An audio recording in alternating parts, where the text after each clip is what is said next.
시청자와 함께하는 시민데스크. 새해 벽두부터 발생한 크고 작은 사건 사고 소식이 YTN 방송을 통해 보도됐는데요. 예방과 대책을 촉구하는 언론의 역할에 충실했는지 시청자 비평 리뷰 Y에서 살펴봅니다. 의료 전문가의 목소리가 어느 때보다 중요한 요즘, YTN 대담에서 빼놓을 수 없는 출연자가 있죠. 오늘 에필로그 Y 시간, 호흡기 내과 천은미 교수와 함께 코로나19의 모든 궁금증을 풀어봅니다. 시청자 브리핑 시시콜콜 위클리픽, 부족함 없는 방송을 위한 그날까지 시청자 의견에 YTN이 응답합니다.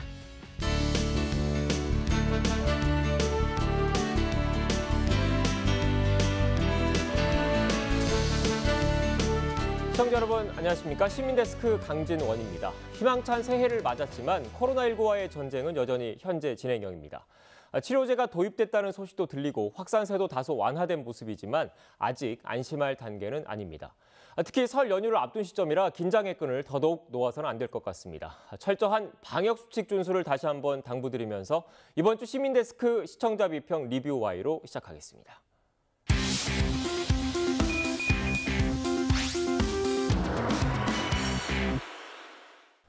네, 세 분 안녕하십니까? 안녕하세요. 안녕하십니까?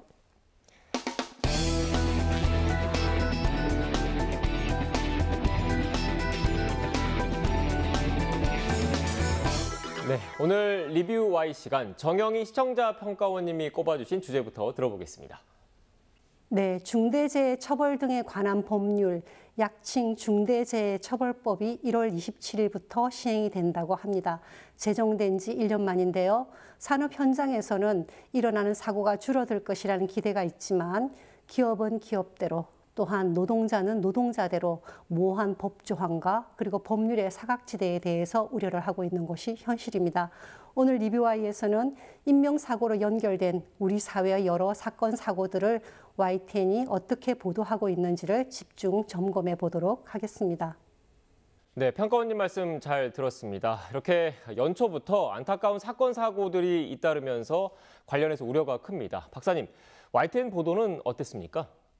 네, 얼마 전 평택 냉동창고 화재 사건으로 소방관 3명이 순직하셨습니다. 매우 안타까운 사건이었는데요. 건물 안에 노동자들이 추가로 있었다는 현장 작업자들의 이야기를 듣고 피해자 수색을 목적으로 소방관들이 현장에 진입했던 것으로 알려져서 더욱 안타까운 사건이었던 것 같습니다. 최근 들어 대형 건물 화재 사건으로 인한 인명피해가 늘고 있는데요. 작년 6월 경기도 이천 쿠팡물류센터 화재로 소방관 한 분이 순직했고요. 2020년도 한익스프레스 물류창고 건설 현장에서 화재가 발생해 노동자 38분이 숨졌습니다. 같은 해 용인 SLC 물류센터에서 발생한 화재로 5분이 사망하기도 했었죠. 잊을만 하면 이 창고형 건물 화재 사고가 반복되고 있습니다. 화재 예방에 따른 안전 의무를 제대로 이행하게 만들 관련 법규와 제도가 제대로 갖추어져 있는지, 관리 감독의 소홀로 이어지고 있는 원인이 무엇인지 좀 점검해보는 YTN의 기획보도가 필요한 시기라고 생각합니다. 네, 평택 냉동창고 화재 사건과 관련해서는 1월 6일 날 속보로 전달된 내용, 평택 냉동창고 화재 현장에서 소방관 3명 연락 끊겨라는 기사 이후에 1월 10일까지 약 70건의 기사가 YTN에서 보도가 됐는데요.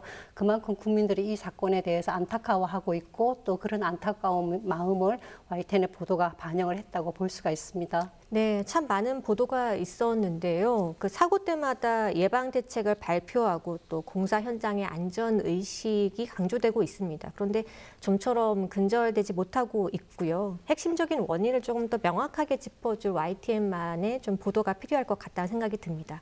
뉴스큐 평택 냉동창고 화재 소방관 3명 숨져 진화 어려운 이유는, 그리고 평택 냉동창고 시공사 압수수색 인명사고 빈번한 업체 등의 YTN 보도에서 확인했는데요. 공사업체의 안전규정 위반, 또 소방인력의 성급한 현장 진입 지휘 등의 문제를 짚어보려는 보도였습니다. 아무래도 일면적이지 않은 보도를 냈다라는 점은 좀 긍정적으로 보였습니다.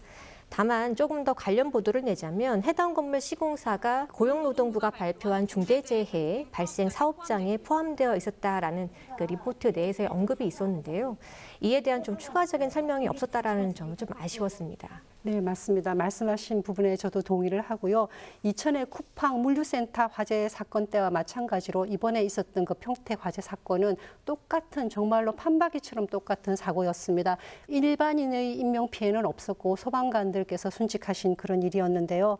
소방노조는 이에 대해서 그 허망하게 목숨을 잃은 그런 동료를 애도하면서 순직 사고가 재발하지 않도록 대비책을 마련해 달라고 정부에 요구하기도 했습니다. YTN은 그에 관해서 1월 7일 소방노조 안에 사람 없었는데 동료들 왜 목숨 잃어야 했나라는 제목으로 간략하게 보도를 했습니다. 소방 그 노조의 주장 내용은 34초 동안의 그 앵커의 구두 발언으로 이렇게 뉴스화되었었는데요.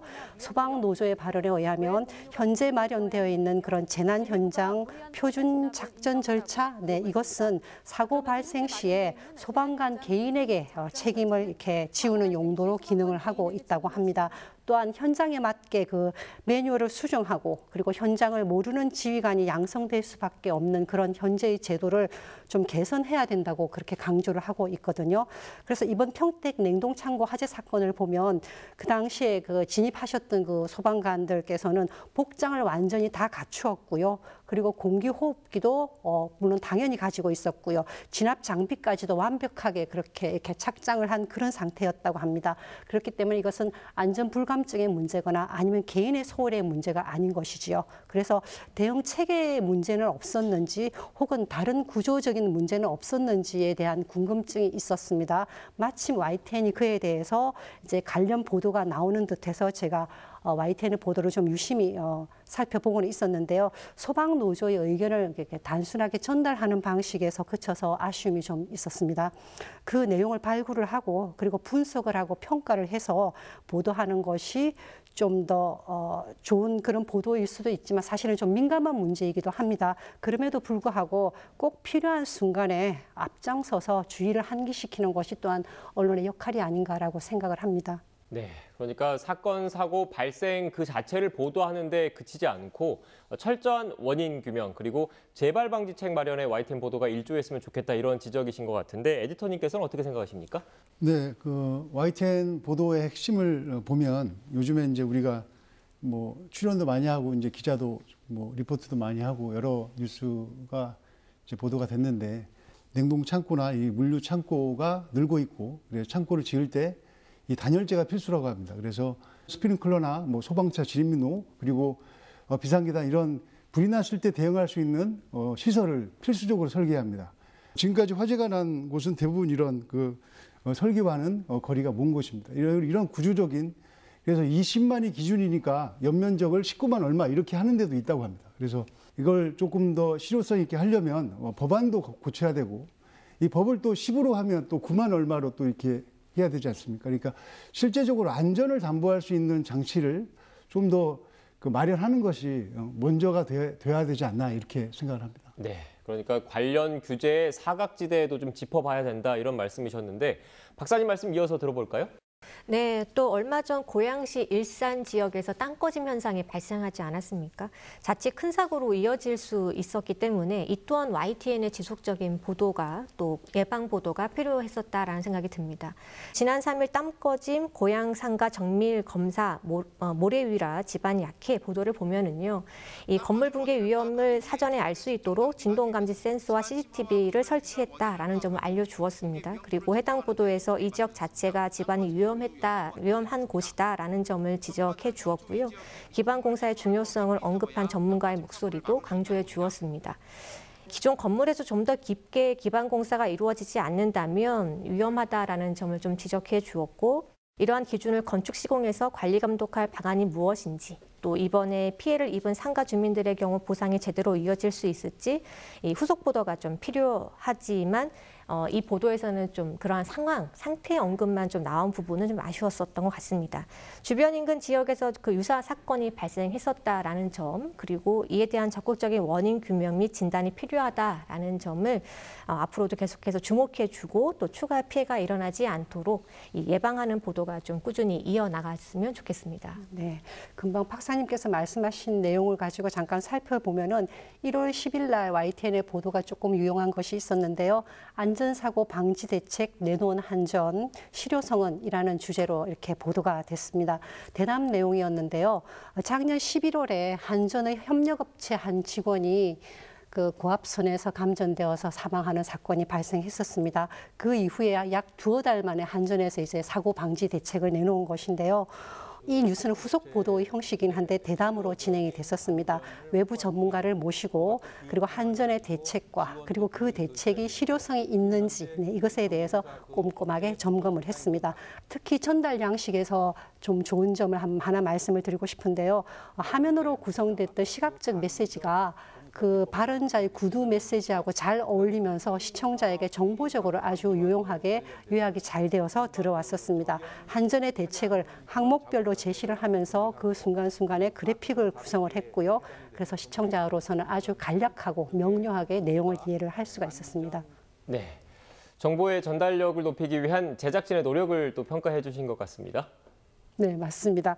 그리고 또 하나 더 말씀을 드린다 그러면 1월 4일에 변상욱 그 앵커 리포트, 이 코너는 사실 제가 좀 즐겨보는 코너이기도 한데요. 네. 거기에서도 이번에 1월 27일부터 우리가 중대재해처벌법이 시행이 되는데 그거와 관련해서 우리가 좀 더 경각심을 가질 수 있는 내용을 하나 보도를 했습니다. 제목은 장례식장으로 퇴근하는 노동자들 목숨보다 소중한 게 있나요? 라는 주제로 나왔습니다.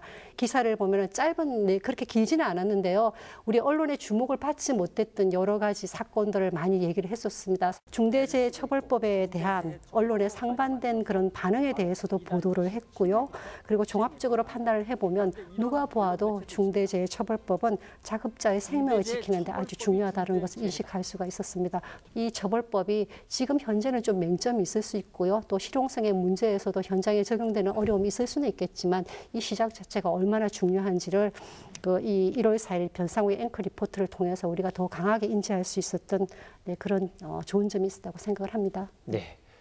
사건, 사고를 보도하는 이유 궁극적으로는 유사한 사건이 다시는 발생하지 않도록 대안을 모색하는 것일 텐데 에디터님 결국 YTN도 더 노력을 해야 된다는 걸 시사하는 부분이겠죠? 예, 평가원님이 소도에서 말씀하신 것처럼 이 소방관이 희생되는 일이 반복된다면 안전 불감증도 아니고 그러면 이제는 시스템을 진지하게 점검해야 된다고 생각합니다. 소방관이 그 단계가 해제돼서 복장을 다 하고 투입됐고 그러다 사고가 났습니다. 그렇다면 그 단계를 해제하는 기준이 지금 기준이 상황과 맞았는가, 그리고 그 기준을 조금 더 보수적으로 소방관의 안전도 조금 더 담보가 되도록 바뀌어야 하는가 하는 생각도 들고요. 물론 이제 인명 구조를 하기 위해 어느 정도 대응을 할 것인가 이 논의도 같이 해야 된다고 생각합니다. 그리고 산업재해를 줄이기 위한 중대재해처벌법도 기업이 이렇게 되면 힘들어서 기업 활동을 어떻게 하느냐 이런 시각에서만 접근할 것이 아니라 조금 느리고 그리고 비용이 좀 더 들어가도 한 사람 한 사람의 안전을 최우선으로 하는 어떤 기업의 분위기, 사회 분위기 이런 것이 먼저 정착되어야 한다고 생각합니다. 사람이 먼저지 기업이 먼저는 아니라고 생각합니다. 네, 알겠습니다.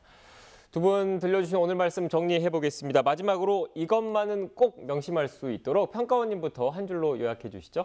네. 언론이 인명 구호를 위해 적극적으로 나설 때는 누구도 그에 대해서 과하다고 말하지 않는다라고 조금 길게 말씀을 드리고 싶은데요. 언론은 발생한 사건, 사고나 혹은 산업재해에 대해서 시청자에게 소극적으로 알리는 그런 기능도 있습니다. 그렇지만 그것에 더해서 사회 구성원들의 인명 보호를 위해서 힘을 보태는데 보다 더 적극적으로 나설 수가 있습니다. YTN은 이번에 실효가 될 그리고 실시가 될 중대재해처벌법에 대해서 현장에서는 이것이 잘 지켜지는지, 그리고 현장 적용에 어려움은 없는지, 혹은 제도의 사각지대는 무엇인지에 대해서 보다 더 적극적으로 관심을 가지고 그리고 추적해서 꾸준히 보도를 해주셨으면 하는 바람이 있습니다. 네, 다음으로 박사님 한 줄 평 들어볼까요? 네, 예고 없는 재해, 예방 대응 보도 늘려야. 재해 보도는 소나기처럼 재해 발생과 함께 언론 보도 급증으로 이어집니다. 아무래도 재해 정보, 피해 상황에 집중하는 보도가 계속될 수밖에 없는데요. 현장 보도도 중요하지만 이 재해의 원인을 제대로 파악하고 또 향후 유사 재해가 발생할 위험을 줄여가는 노력도 필요하다고 할 수 있겠습니다. 예고 없이 찾아오는 재해 소식에 불안과 걱정을 키우기보다는 이 피해를 줄이고 또 대응력을 키우는 이 사회의 노력에 관심이 더 커질 수 있도록 다각적인 심층 보도를 늘려나가야 하겠습니다. 네, 오늘 전해주신 분석과 해설 말씀 잘 유념해서 YTN 보도와 프로그램 개선에 앞장서겠습니다. 세 분 오늘 말씀 고맙습니다. 고맙습니다. 고맙습니다.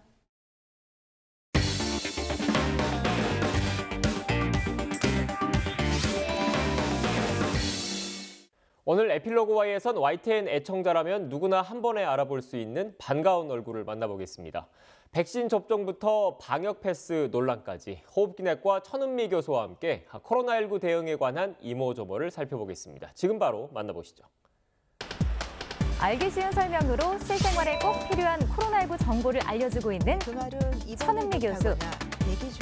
오늘 뉴스와는 또 다른 모습으로 시청자들의 궁금증을 풀어주기 위해 에필로그 Y를 찾아주셨습니다. 평소 주변에서도 코로나 관련 질문 수없이 받으시죠?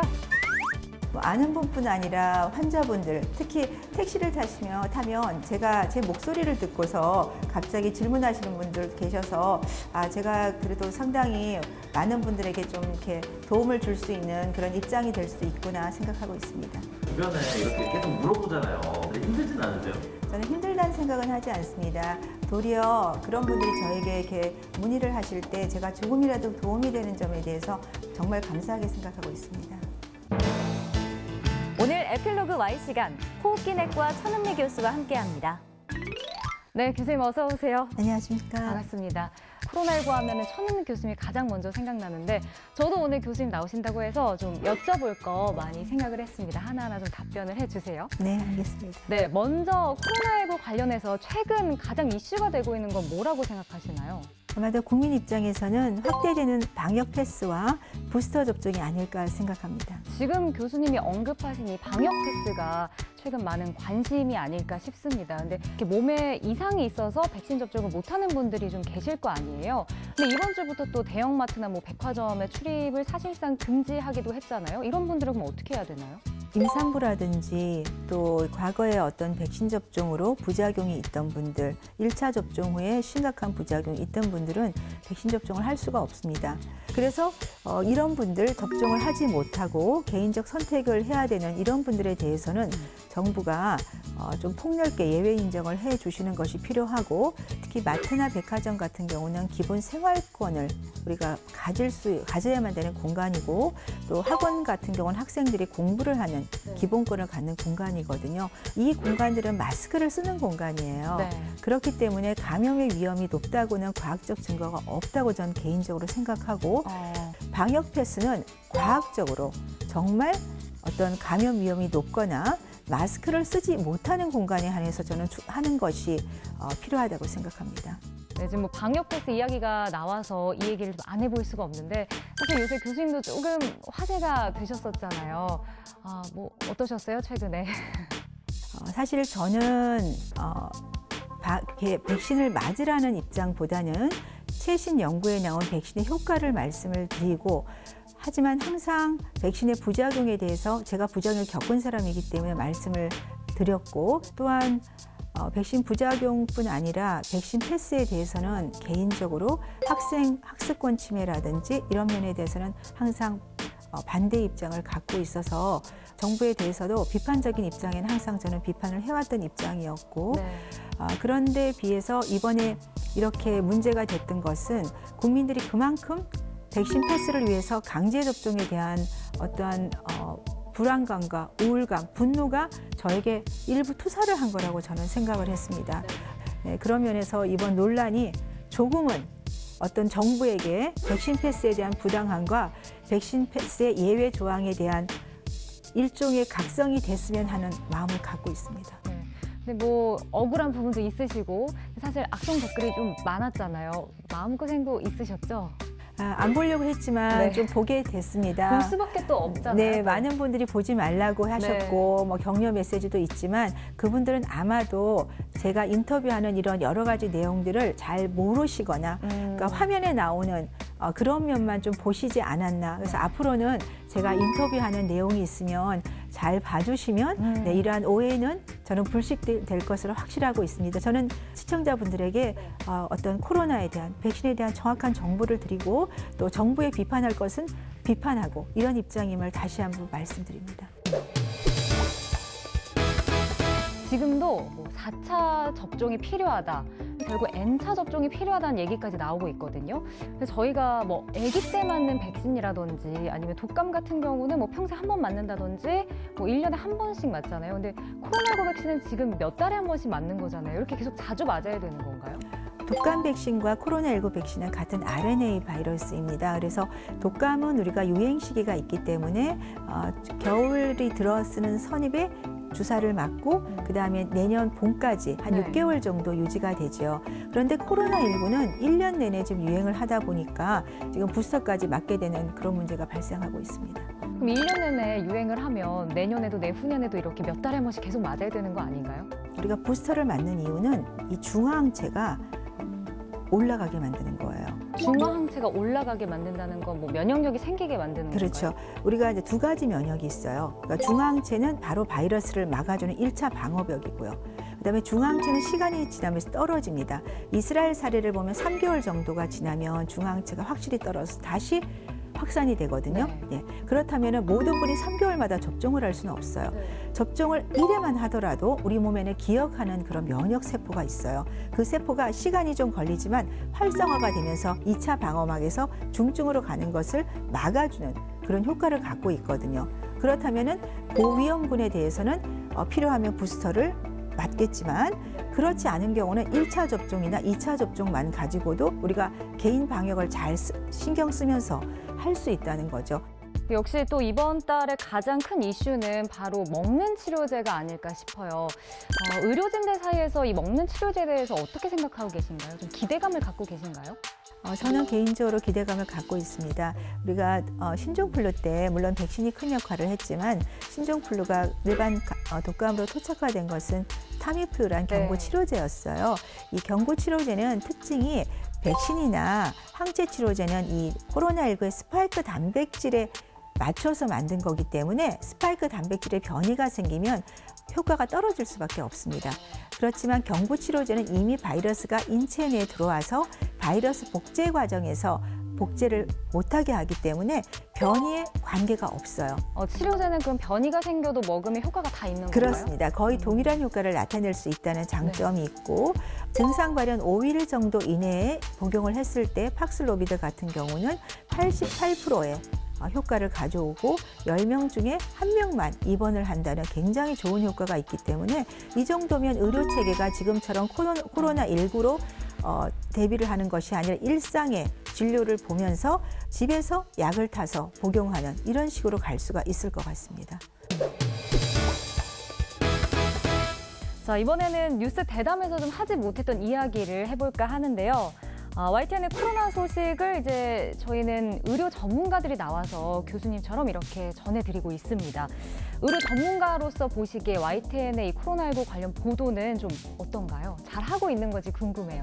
YTN에서 코로나 대담을 하면서 제가 느낀 점은 상당히 객관적으로 방송을 하고 있고 또 국민들에게 정보를 주기 위해서 또 대담자에게 충분한 어떤 설명의 기회를 주고 있다. 그렇기 때문에 최신의 어떤 코로나19에 대한 정보를 국민들의 시청자분들에게 전달하는 면에서는 저는 굉장히 좋은 방송이라고 생각을 하고 있습니다. 다행이네요. 교수님께서 이제 원래 현업이 또 환자들을 돌보는 직업이 있잖아요. 실제 환자분들도 교수님 방송 많이 보실 것 같아요. 어떠세요? 네, 제 환자분들은 오실 때마다 방송 잘 보고 있다 말씀 많이 해주시고 또 메일로도 많이 보내주세요. 지방에서까지 오시는 분도 계셔서 너무 죄송하고요. 그럼 이번에도 이렇게 조금 제가 어려운 논란의 대상이 됐을 때 격려 메시지로 메일 보내주신 분, 카톡 보내주신 분 너무 지금 이 자리를 빌어서 감사드린다고 말씀드리고 싶습니다. 교수님께서 꾸준히 방송을 통해서 이렇게 시청자분들한테 코로나19 관련 소식을 전해주고 계신데 의료진으로서 방송에서 전하고 싶은 메시지도 있으신가요? 네, 방송을 통해서 저는 시청자분들에게 코로나19에 대한 최신 정보를 정확히 전달해 드리는 것이 가장 큰 저의 의무라고 생각하고 있습니다. 또한 거기에 덧붙여서 제가 개인적으로 갖고 있는 소신, 의료진으로서의 어떤 의무감, 네, 그런 것이 잘 전달이 됐으면 국민들, 시청자분들에게 조금이나마 도움이 되지 않을까 하는 그런 마음으로 지금까지 하고 있고 앞으로도 그렇게 하고 싶습니다. 앞으로도 그럼 방송은 조금 계속 나오실 예정이신가요? 네, 제가 좋은 정보를 계속 전해드릴 수 있다면 그리고 국민들에게 어떤 코로나19에 대한 대처 방법이나 도움이 된다면 저는 그렇게 하고 싶습니다. 알겠습니다. 저희 YTN 뉴스에서 앞으로도 코로나19 관련 다양한 내용 전해주시길 기대해 보겠습니다. 오늘 함께해 주셔서 고맙습니다. 감사합니다.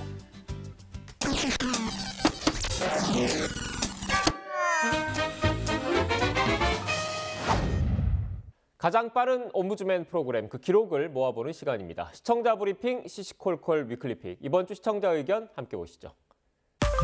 YTN 홈페이지 시청자 게시판에 올라온 글 하나를 보겠습니다. 나이트 포커스에 나온 대선 후보 지지도 그래프가 잘못됐습니다. 윤석열 후보의 지지도가 26%인데 그림에서는 36% 정도로 보이게 표시되어 있다는 내용입니다. 비슷한 내용의 시청자 전화 의견도 있었습니다. 그 대선 지지도 그래프에서 이재명이 39%고 그다음에 윤석열이 26%로 이렇게 전체 지지도가 나오는데 막대 그래프는 옆에 이렇게 선을 꺼놨는데 윤석열이 26%의 막대 그래프가 나와야 되는데 36%로 이렇게 39%인 이재명과 거의 똑같게 막대 그래프를 그려놨어요. 그래서 거의 두 개가 비슷하게 나오고 안철수가 나온 거 제대로 찍혔고요. 제대로 수정을 해놓고 방송을 했으면 합니다. 숫자를 넣으면 자동으로 막대나 원 그래프가 표시되는 그래픽 자동 프로그램을 사용하다가 생긴 일입니다. 뉴스팀에서는 막대 크기가 잘못되었다는 것을 인지하고 관련 동영상을 인터넷에서 바로 삭제 조치했습니다. 같은 일이 반복되지 않도록 시스템을 다시 점검하겠습니다. YTN 모니터단의 모니터 보고서에서 우리말 어법에 관한 내용 두 가지를 보겠습니다. 내용 자막에 대한 지적인데 학원 때문에 백신을 맞춘 부모들이 많았거든요 하는 부분입니다.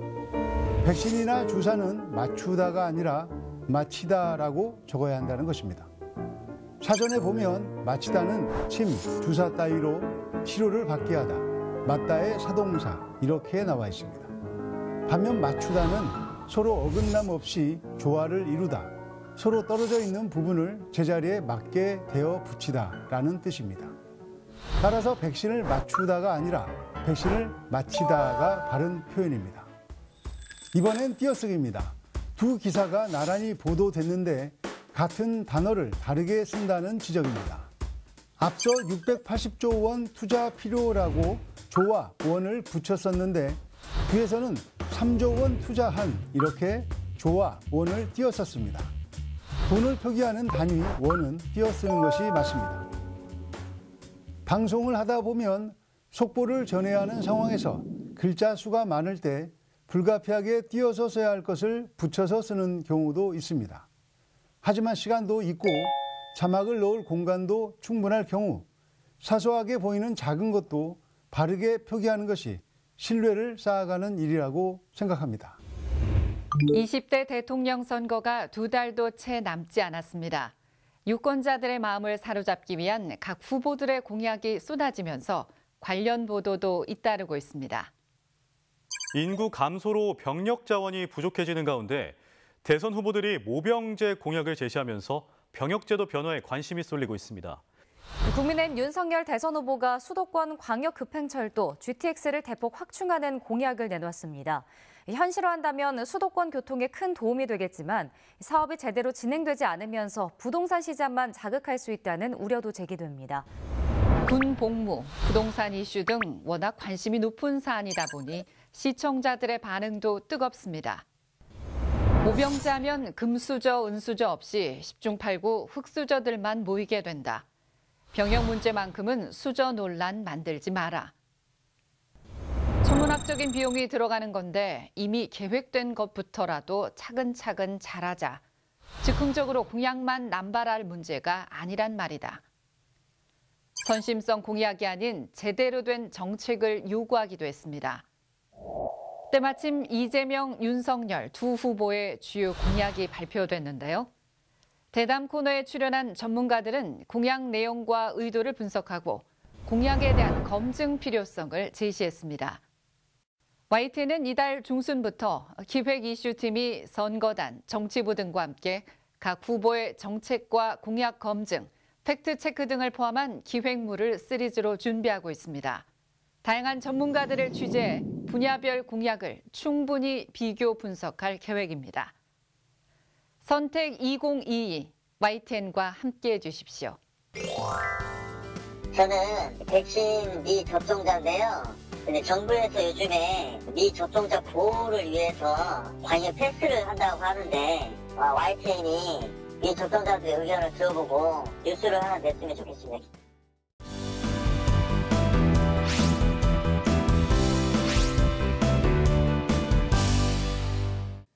안녕하세요. YTN DMB 시청자평가원 정은정입니다. 지난해 10월 21일 우리 기술로 만든 최초의 한국형 발사체 누리호가 발사됐습니다.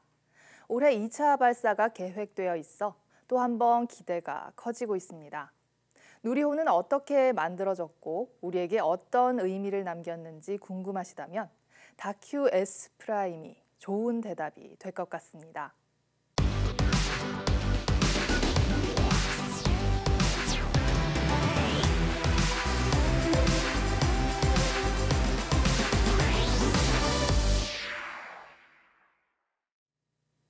다큐 S 프라임은 누리호가 쏘아올린 K 우주시대의 미래라는 주제로 누리호의 현재와 과제, 그리고 우리나라 우주산업의 미래를 차분하지만 희망찬 시선으로 담아냈습니다. 누리호의 현재와 과제를 다룬 전반부에서는 엔진부터 추진제 탱크, 발사대 등 모든 것을 국내 기술로 만든 누리호의 개발과 발사 과정을 실제 개발에 참여한 연구원들의 입을 통해 들을 수 있었던 점이 의미 있었습니다. 누리호의 발사 자체가 역사적인 사건이기 때문에 이에 대한 기록은 다큐멘터리 프로그램에서 중요한 부분을 차지한다고 생각합니다. 그런 점에서 누리호의 부품들이나 개발 과정, 누리호에 설치된 카메라가 위성의 분리 모습을 찍은 영상까지 볼 수 있었던 것 또한 시청자로서 뜻깊은 경험이 되었습니다. 항공우주 분야는 시청자들에게 생소한 데다 전문적인 부분이 많아 시청에 집중력이 꽤 필요하기는 했지만 전반적으로 프로그램의 호흡이 빠르지 않은 편이어서 이해에 도움이 됐습니다. 전반부에서 정부 주도의 우주 산업을 다뤘다면 누리호 이후에 우리나라 우주 산업의 미래를 다룬 후반부는 우주 산업 스타트업들을 찾아가 민간 주도의 우주 산업 시장을 살펴볼 수 있었는데요. 전반부에 다소 멀게 느껴질 수 있는 이야기들을 보다 가까운 곳으로 가져와 주었다고 생각합니다. 초소형 위성, 우주지상국 소프트웨어, 달 탐사 로버 등을 개발하는 회사들을 차례로 찾아가 개발 과정과 기술의 활용에 대한 이야기를 들을 수 있었는데요. 국내 우주 산업의 분야별 규모를 통해 우리가 알고 있는 것보다 민간 주도의 영역이 매우 클 수 있음을 보여준 것이나 달 탐사 로버 개발 현장에서 이를 실제로 작동하며 원리 설명을 들을 수 있었던 부분은 민간의 역할을 구체적으로 확인하는 데 도움이 되었습니다. 다큐 S 프라임의 지난 방송은 국방이나 안보를 넘어 우리 생활에도 실제로 도움이 될 수 있는 우주 산업 기술들은 어떤 것들이 있으며 미래에 어떤 방식으로 활용될 수 있을지에 대한 흥미로운 청사진을 들여다본 듯 했습니다. 앞으로 있을 누리호의 2차 발사가 더욱 기대됩니다. 시민데스크는 시청자 여러분의 고민과 질문으로 채워집니다. YTN 방송에 대한 다양한 의견들 홈페이지와 전화를 통해 남겨주시고요. 저는 다음 주 더 유익한 내용으로 돌아오겠습니다. 시청해주신 여러분 고맙습니다.